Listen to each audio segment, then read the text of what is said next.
Okay, guys. All right. So, week 6, this is blow open your doors on your job description. So, the idea about this is you already know now how to have a lot of control in your life. And one of the things that you now have control over is your feelings, right? You don't have to attribute your feelings to circumstances. You don't have to attribute your feelings to other people. You've taken back the remote control on those, and those feelings are driving your actions and results. You should know, and if you haven't done it with me, definitely do the exercise where you put the result you want in the R line and work yourself back up. You understand why you need to know about where you're going in the future, and that you have a lot of control over determining what your future looks like and how to translate that into day-to-day time mapping as well. And whatever personal stuff that we worked on together that was outside of the normal program, you've got all that. You have your session notes all for you to keep. Please keep those. People often go back and review them 6 months later, and then I get emails about that. So all of that is awesome. You've sent in your testimonial to encourage other people to have the same benefits that you did. And now, with all of this, armed with all of this, you have the ability to craft your own job right where you're at. How you do that is you look out at what you found as the things that make you happy. You're paying close attention to what you enjoy. You understand how to identify what your strengths are. You know what your strengths are now at work. You know what makes you happy. And that means that you have a pretty good idea of what you want to be doing. The next step is to craft your own job description. So within the parameters of the overall job description, there is nothing that stops you from saying, hey, I'm going to tell myself I'm a leader, not a manager. I'm going to tell myself I am a super creative person. These are the things that I enjoy. And I'm going to front load those into my day. When I set up my time map, when I think about what I'm doing, I plan to do those kind of things first. I make sure I get those big rocks in around the things that I enjoy. And then I ask myself about incoming tasks. Does this align with my objectives? How does this feed what I'm best at? Does it make sense for me to be doing this? And you basically have crafted who you're going to show up to work as and what you're going to be doing in your job. In the sense of, I am going to be doing most of my work and I'm going to be delegating as many meetings as possible, whatever it is. Or you might say, hey, I'm here to take the load off the team and I'm going to attend all the meetings and clear my team. Whatever that is, you also should look at your energy levels. Look at your tasks. Notice what makes you feel jumped up. You have a day where you come home and you're like, damn, I blew the doors off this day. Go back and look at that day. That is the day you want to analyze. We spend a lot of time analyzing what makes us miserable. We should be spending the same amount of time analyzing what makes us great. When you have like a 10 best morning, you're like, this was one of the 10 best mornings of the year. What the heck did I do? Did I listen to rock and roll in the shower? What did I listen to on the way to work? What was I eating? Did I get exercise? Did I get outside? What tasks was I doing? Where was my head at? What was my mindset? If you have a daily thought download, you know exactly what you were thinking.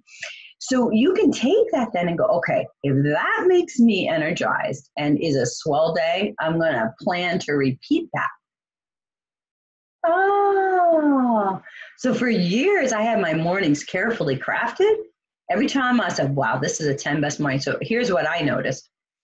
If I meditated when I first got out of bed, if I got myself out the door outside with my dogs and got some exercise and like 45 minutes of some exercise where my heart was pumping, and then I came back and I listened to rock and roll music and I had a morning playlist and I listened to it on the car on the way to work, I arrived like jazzed up, ready to go.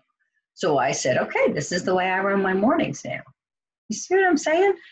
You also want to look at those things that you're doing at work where you feel energized after doing those tasks, attending a certain meetings, behaving a certain way. When you feel energized, you want to notice that. Okay, you also want to notice So funny, I'm like seeing a lag on the screen.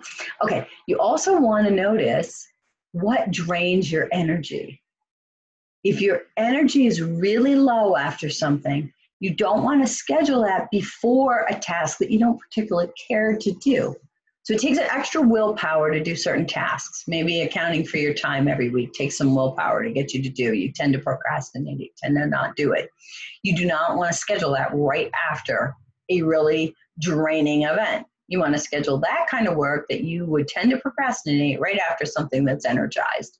You go for a walk at lunch, you come back in feeling pumped up. That's when you want to work on your time accounting. See what I'm saying?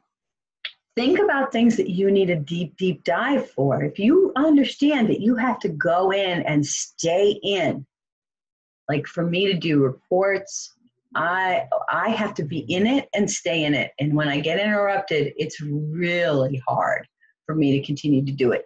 When you have those kind of things, you want to actually time box that. You want to shut off all your interruptions on your machine. You want to hang up a sign outside your cubicle. You want to put on your instant messenger, if you can label it so that other people in your company can see it, you know, what you're working on. Working on big project for a whole company bonus. Oh, she's working on the company bonus. Maybe I don't want to interrupt her, right? So do that. Plan for ways to mitigate interruptions for those tasks where you need it. Schedule high energy tasks just before things you normally procrastinate. Don't schedule things where you need to be really on. Don't schedule a draining thing right before it. Understand what drains you and see if you can just, maybe it's something you're good at, but you're drained. You want to try to, maybe you say, okay, I'm only going to give this 5 hours a week. I happen to be really good at it. It drains a lot of my energy. I'm not going to spend a whole lot of time on it. I'll do some of it, right? So you think about all those things and you start to craft your day around your energy levels, around the main things that are important to you. And you also say, I get to decide which one of my strengths I'm bringing. Remember, you're at work because you choose to be, and your company hired you.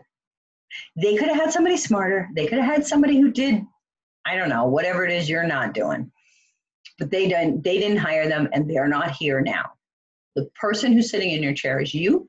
You're who your company hired. Show up as yourself. Do your best work first. And if it turns out that you just don't have that much time to learn how to properly format PowerPoint, so be it. All right, guys. Listen, I wish you the best in whatever you do next. I hope you recommend my program to other people, of course, so that other people can have this experience too. And I just thank you so much for showing up, and it's been my pleasure to work with you. I adore working with all my clients. I mean that from the bottom of my heart. All right. Namaste. The divine in me sees the divine in you.